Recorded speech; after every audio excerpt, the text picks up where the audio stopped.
I still remember the way the baby clothes felt in my hands that afternoon. Soft cotton, pale yellow, tiny socks that could barely fit over my thumb. I stood in the middle of the baby store aisle, smiling to myself like a foolish woman, imagining a future that felt so close I could almost touch it, my first grandchild. For months, that thought had been warming my heart in ways I didn't even know I needed.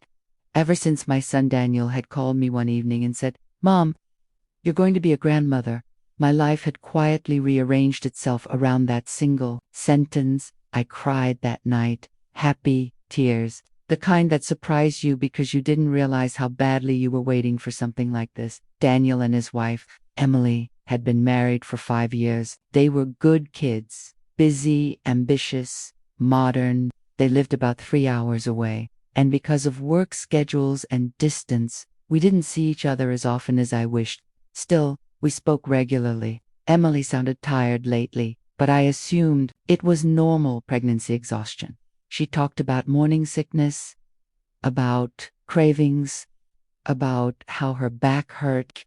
Everything sounded convincing. So there I was, filling a basket with baby gift onesies, a tiny blanket, a stuffed elephant. Think this would be the first of many moments I'd spoil my grandchild rotten. I've decided not to tell them I was coming. I wanted it to be a surprise, a happy one. I imagined Emily's smile when she saw the gifts, imagined her placing a hand on her belly and thanking me.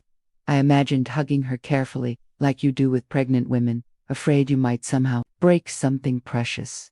The drive to their house felt longer than usual. I rehearsed what I'd say. I even practiced how I'd gently ask if I could feel the baby kick. When I finally arrived, their driveway was empty except for Emily's car. Daniel was at work, she had told me earlier that week. I carried the gift bags to the door, my heart pounding with excitement. I knocked, no answer. I knocked again, lightly this time.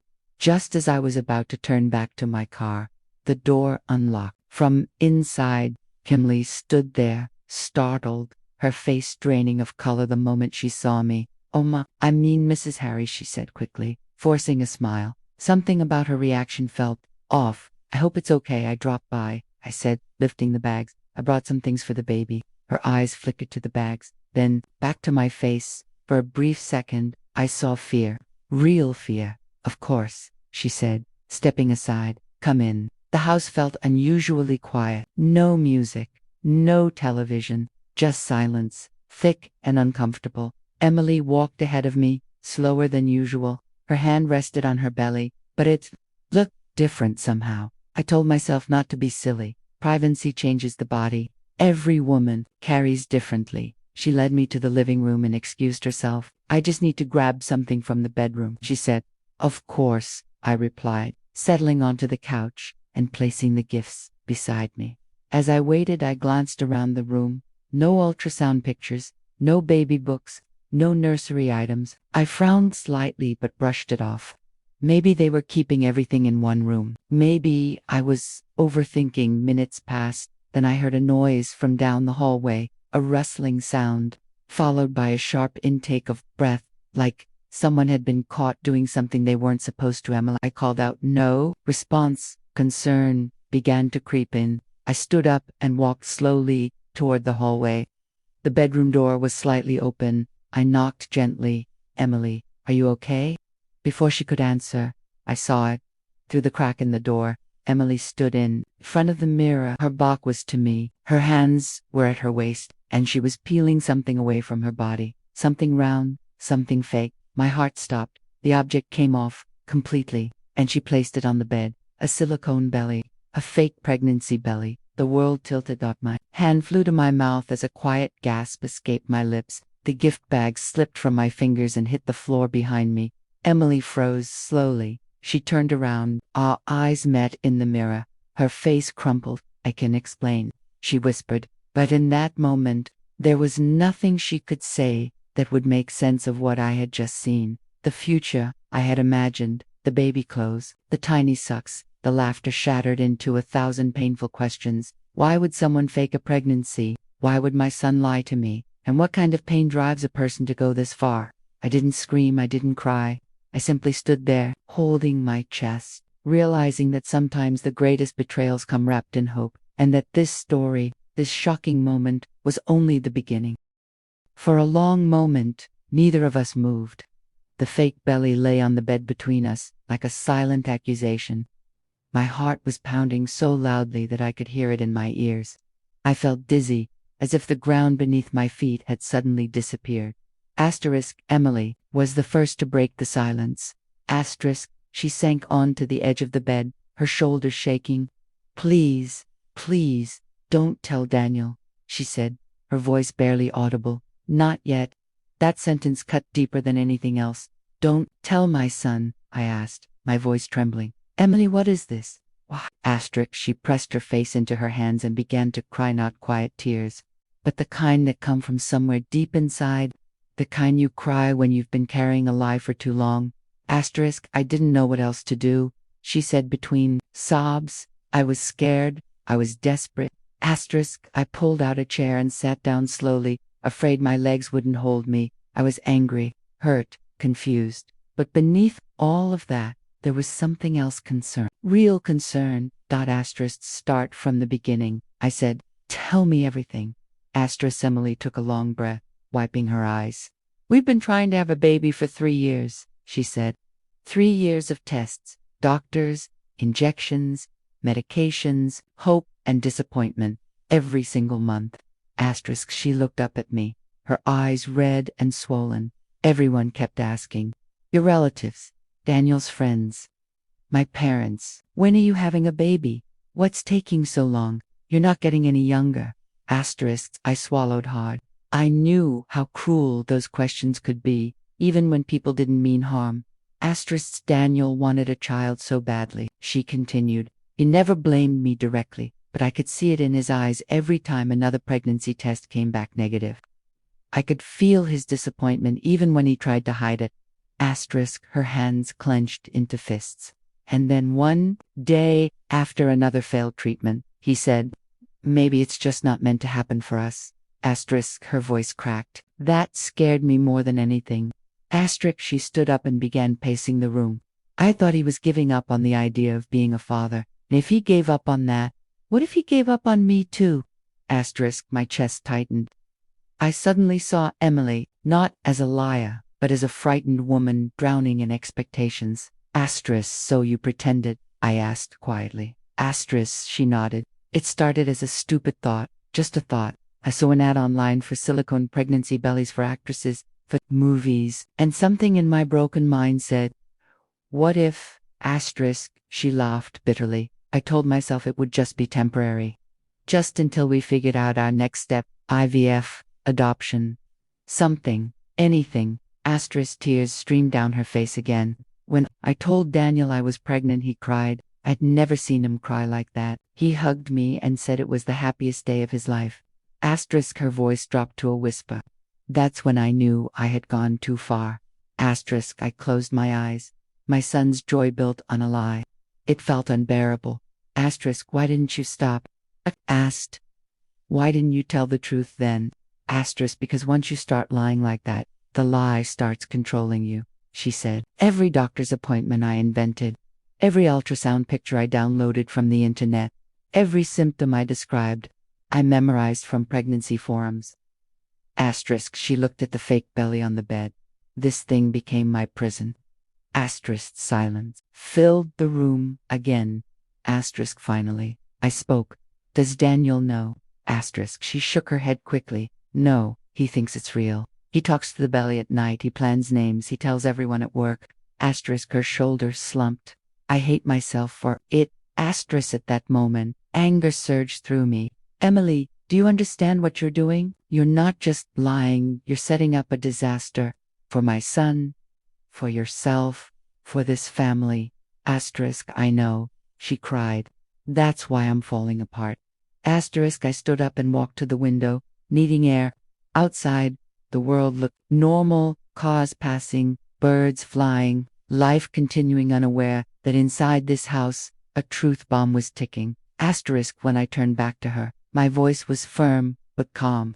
Lies don't protect marriages, I said. They destroy them. Slowly, painfully, she nodded, unable to look at me. But, I continued, I also see a woman who is hurting, a woman who felt she had no worth without a child. And that breaks my heart. She looked up at me, surprised. In this society, I said, women are taught that motherhood defines their value, that without children, they are incomplete, and that belief ruins lives. Her tears softened into quiet sobs. I don't know what to do, she whispered. If I tell him I'll lose him, *, I said gently, you might finally give him the chance to love you for who you aren't for a lie. She looked at me, fear and hope colliding in her eyes. That was when I realized something important. This wasn't just about a fake belly. It was about pressure. It was about fear. And it was about a woman who believed she had to become someone else to be worthy of love. But the hardest part was still ahead, because the truth always comes out. And when it does, it changes everything.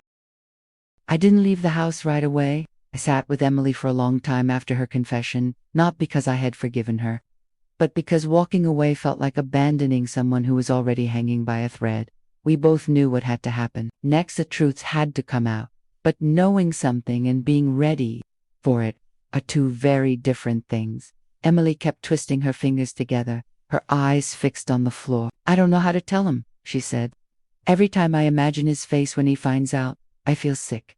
I took a deep breath. Then you won't do it alone, I said. If this family is going to break, it won't break in silence. She looked at me, startled. It's they. I'm already involved, I replied softly. And this isn't about choosing sides, it's about choosing truth. That evening, Daniel came home, earlier than expected. I heard the front door open, followed by his familiar voice calling out, Emily, Ma. My heart clenched. The moment had arrived sooner than any of us had planned.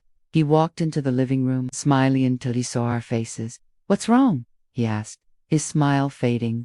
Why do you both look like that? Emily stood up so quickly her chair scraped loudly against the floor. Her hand instinctively went to her stomach, then stopped halfway, as if she remembered something terrible. Danielle, she said, her voice shaking, we need to talk. Something in her tone made him stiffen. He glanced at me. Mom? I nodded slowly. Sit down, son. He sat, confused, his eyes darting between us. You're scaring me. Emily took a step forward, then another. Her entire body trembled. What I'm about to say is going to hurt you, she said, and I need you to let me finish before you say anything. Please. He frowned. Emily, just tell me. She swallowed. Pardon, I'm not pregnant. The words fell into the room like shattered glass. Daniel laughed once, a short, disbelieving sound. That's not funny. I'm serious, she whispered. No, he said, shaking his head. No, you're just tired or emotional. Mom, tell her to stop. My chest tightened. Daniel, listen. Emily's voice broke completely. I faked it. Silence. Not the quiet kind, the heavy kind. The kind that presses against your ears until it hurts. Daniel stood up slowly. His face went pale. What do you mean, faked it? Tears streamed down Emily's face. I wore a fake belly. I lied about the appointments, the symptoms, everything. Daniel took a step back, as if she had physically struck him. You're lying right now, he said. You have to be. She walked to the bedroom and came back holding it to big belly. She placed it on the table, between them. That's when something inside my son broke. He stared at it, his mouth opening and closing, but no sound came out. Then suddenly, his hands clenched into fists. Why? He shouted. Why would you do this to me? Emily collapsed into a chair. Because I was afraid, she cried. Afraid you'd leave. Afraid I wasn't enough. He ran a hand through his hair, pacing the room like a caged animal.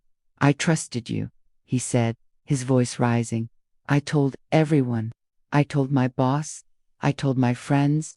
I talked to that baby every night. His voice cracked. Do you know how real that was to me? I had never seen my son cry like that, not even as a child. Thought Emily reached for him, but he pulled away. Don't touch me, he said. I know I don't deserve forgiveness, she said, but I need you to understand why I did it. I understand that you lied, he snapped.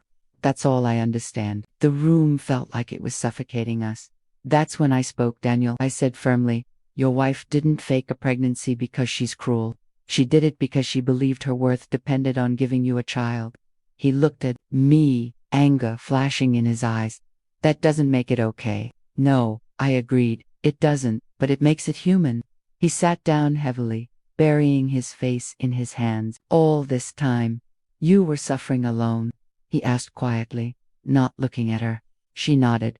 I never blamed you, he said. I was scared too, scared that I'd never be a father. They both sat there, broken in different ways, and in that moment, something shifted. Pain was still there, betrayal was still there, but underneath it, there was also truth, raw, ugly, necessary truth. This marriage can't continue on lies, I said, but it doesn't have to end because of pain if you both choose honesty now. Daniel looked at Emily for a long time. Then he asked the question that mattered most. Is there anything else you've lied about? She shook her head desperately. No, I swear. Another long silence. I don't know if I can forgive you, he said finally. Not yet. She nodded. I'll wait, as long as it takes. That night, I slept on their couch. I listened to them cry in separate rooms, and I realized something important. Love doesn't disappear in one moment. It erodes slowly, under pressure, expectations, and unspoken fears, but it can also be rebuilt if people are brave enough to face the truth. The morning after the truth came out felt heavier than the night itself. The house was quiet in a way that didn't feel peaceful, only exhausted. I woke up early on the couch, staring at the ceiling, replaying every word, every tear, every crack in my son's voice. Asterisk when I heard footsteps, I sat up. Asterisk Daniel walked into the living room looking older somehow, like a single night had added years to his face. He didn't say anything at first. He just poured himself a cup of coffee and stared out the window. Asterisk I didn't sleep, he finally said. Neither did I replied. After a long pause, he asked, did you know? Asterisk no, I said honestly. If I had, I wouldn't be standing here right now. Asterisk, he nodded slowly. I don't hate her, he said, surprising me. But I don't recognize my life anymore. That sentence stayed with me. Because that's what betrayal really does. It doesn't just hurt your heart, it rearranges your reality. Asterisk Emily came out of the bedroom shortly after. Her eyes were swollen, her face bare of makeup, her shoulders slumped like she was carrying the weight of the world. She looked smaller without the lie wrapped around her body. Asterisk, I made breakfast, she said softly, gesturing toward the kitchen. You don't have to eat it. Asterisk Daniel hesitated, then followed her into the kitchen. I stayed back, giving them space. Some conversations can't have witnesses. An hour later, Daniel called my name. We sat at the table together, 3 broken people tied together by blood, marriage, and pain. Asterisk, I've been thinking, Daniel said, about how we got here. Asterisk Emily stared at her hands. I know it's my fault. Asterisk no, he said firmly. It's not just you. She looked up, startled. I wanted a child so badly that I didn't realize I was turning that dream into pressure, he continued. I thought love meant building a future. I didn't realize I was making you feel like you weren't enough without it. Her eyes filled with tears again, but these were different, softer. I should have spoken up, she said. I should have told you how broken I felt. Asterisk, yes, he said. You should have, and you lied. That matters. Asterisk, he took a deep breath. But I also stopped listening. Asterisk, that was the moment I saw something shift, not fixed, not healed but open. They decided to take time. Not separation, not divorce, time. They started therapy, individually, together. They learned how infertility doesn't just affect the body, it attacks identity, marriage, and self-worth. They learned how silence can be just as damaging as lies. Asterisk, I went home. A few days later, my heart still heavy but hopeful. Weeks passed, then months. Asterisk, I watched my son and daughter-in-law rebuild. Something fragile and real. No pretending, no fake bellies, no imaginary futures. One evening, Daniel called me. Mom, he said, we've decided something. I held my breath. We're done chasing the idea of what family is supposed to look like, he said. We're choosing what it actually is. Emily got on the line. We're starting the adoption process, she said. Not because we failed, but because love has more than one path. Tears streamed down my face, not because I was getting a grandchild, asterisk, but because they were finally free, asterisk. A year later, I stood in an airport holding the same yellow blanket I had bought that first day, the one meant for a baby that never existed. Asterisk. This time, it was real. A small child slept in Emily's arms. Daniel stood beside her, his hand on her shoulder, smiling in a way I hadn't seen in years. Asterisk. As I held my grandchild for the first time, I realized something profound. Asterisk. This child wasn't born from a lie. They were born from truth, from pain, from growth, from courage. And that is the lesson I want you to take with you. Sometimes, the dream you're chasing becomes a prison. Sometimes, society convinces you that your value depends on one role: parent, spouse, provider. Sometimes, fear makes good people do bad things, but healing begins the moment you stop pretending. Your worth is not defined by what your body can produce. Your love is not measured by expectations, and your future is not ruined because it looks different than you imagined. Asterisk. If you are listening to this and you feel like you're living a lie, small or big, know this. Asterisk. Truth hurts, but it heals. Silence protects no one. And love, real love, grows stronger when it's built on honesty. Asterisk. I brought gifts for my future grandchild and uncovered a lie that shattered us all. Asterisk. But what we built after the truth. Asterisk. That was real, that was stronger, that was worth everything.